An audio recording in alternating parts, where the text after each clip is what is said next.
అక్క, ఈ 10 రూపాయల నాణ్యం చెల్లదు. చెల్లుతుంది.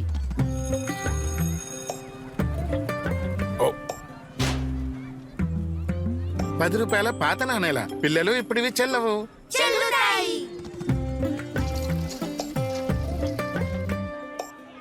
ఎంతైంది? 210 రూపాయలు.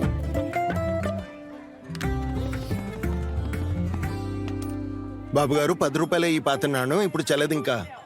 చెల్లుతాయి. నాణ్యం నాణ్యం నాణ్యం చెల్లుతుంది పక్కా. వదంతులను కాదు, నా మాట వినండి. నేను చెల్లుతాను. ఇంకా నాతో పాటుగా 50 పైసలు, 1, 2, 5 మరియు 20ల కొత్త పాత నాణాలు చెల్లుబాటులో ఉంటాయి. చెల్లుతుంది చెల్లుతుంది చెల్లుతుంది చెల్లుతుంది. ఇది చెల్లుతుంది. ఆర్బీఐ అంటుంది, విషయాలు తెలుసుకోండి, జాగరూకంగా ఉండండి.